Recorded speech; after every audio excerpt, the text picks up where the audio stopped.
देश में रखने का काम कर रहे हैं। चूंकि संसद में हम बोल नहीं पाते, हम अपने प्रतिनिधि भेजते हैं और वहां जो हमारे प्रतिनिधि गए हुए सुदामा जी, वो पुरजोर आवाज में झारखंड सहित पूरे देश की बात वो कर रहे हैं सहारा के मुद्दे पे। हम उनका स्वागत करते हैं और उनसे आग्रह करते हैं कि सर आप अपनी बात को रखिए।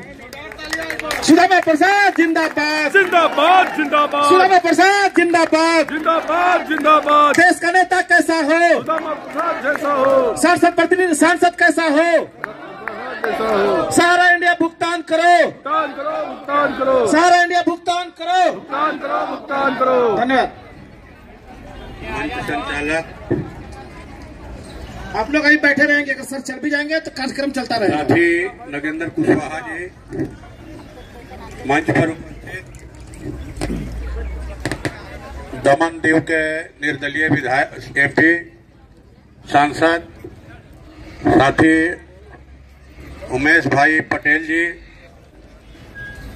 मंच पर उपस्थित नौशाद जी, पूजिता जी, उर्मिला जी, संतोष जी, जितने हमारे साथी हैं या नीचे जो भी बैठे हैं, सबको हम भाकपा माले के संसदीय दल की ओर से क्रांतिकारी अभिवादन करते हैं। और इस मंच से आप लोगों की ओर से जिन सहारा निवेशकों की पैसे के इंतजार में या एजेंटों की मौत हुई, उनके प्रति श्रद्धांजलि अर्पित करते हैं। साथियों, ये सहारा जो है, सहारा का भरोसा देकर, ये गरीबों का सहारा है। गरीबों को सहारा देने के लिए उनकी बेटा बेटियों की शादी, बाल बच्चों की पढ़ाई, संकट के समय काम आने के लिए उनसे छोटे छोटे निवेश करवा रहा है और जरूरत के समय एक बड़ा जो है रकम उनको देगा। लेकिन हम लोगों ने देखा कि ये सहारा बेसहारा करके कहा जाए कि ये फरार होना चाहता है, लेकिन उसको छोड़ा नहीं जाएगा, उससे सूद सहित पैसा वसूल किया जाएगा। जैसा कि आप जानते हैं कि हम लोकसभा के अंदर इस सवाल पर बराबर जब भी मुझे मौका मिला, हमने सहारा इंडिया के निवेशकों का, एजेंटों का सवाल जरूर उठाया, उनका दुख तकलीफ, उनकी पीड़ा को जरूर उठाया। और अभी कल भी हमने एक शून्यकाल डाला था, बैलेट में नहीं आया, आज भी डाला नहीं आया, लेकिन ये शून्यकाल पूरे देश में घूम रहा है। हो सकता है आपने इसे पढ़ा हो, फिर भी मैं आपके बीच में इसे 2 मिनट में पढ़ देता हूँ। सहारा रिफंड पोर्टल पर लगभग 1 लाख करोड़ रुपए का क्लेम सहारा के जमाकर्ताओं ने किया है, जो ब्याज समेत लगभग 2.5 लाख करोड़ होता है। सहारा इंडिया की वैली, मुंबई की वर्सोवा की जमीन समेत सहारा की सभी संपत्तियों की कीमत लाखों करोड़ में है।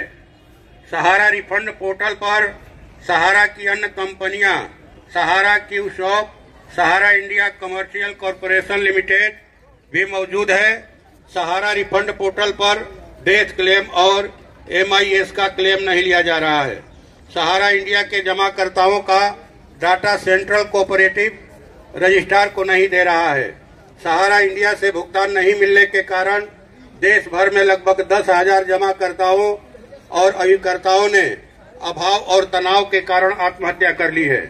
सहारा इंडिया के अधिकारी निवेशकों का धन हड़प कर देश विदेश में छुपे हुए हैं। सहारा इंडिया अपनी जमीनों को औने पौने दाम पर बेच रही है। सहारा इंडिया कार्यकर्ताओं का बकाया कमीशन और भविष्य निधि का पैसा हड़पना चाहती है।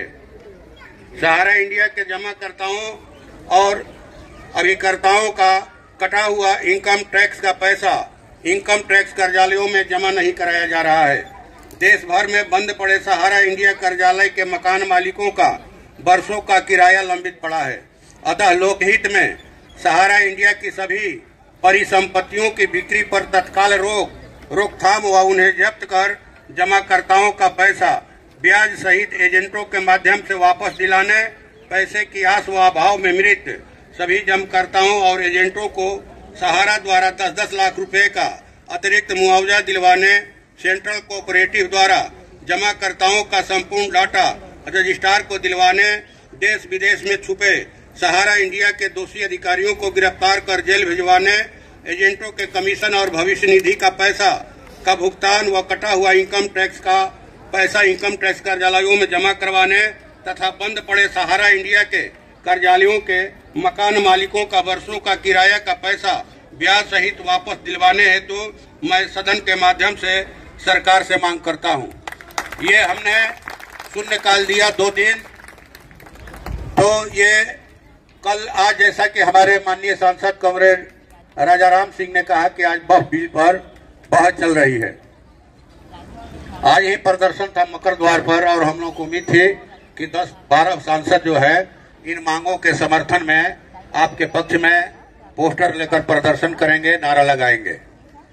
तो लेकिन आज इंडिया गठबंधन ने तय किया कि नहीं, आज वक्फ बिल का बोर्ड ये है, पेशी है, इस पर चर्चा होगी, इसको कल किया जाए, लेकिन इसको हम लोग कल करेंगे, ये आपको भरोसा दिलाते हैं। साथियों, अभी हमारे एक सहारा के एजेंट साथी ने काफी गुस्से में, या पूजिता जी ने अपनी बातों को रखा और उनका गुस्सा जायज है।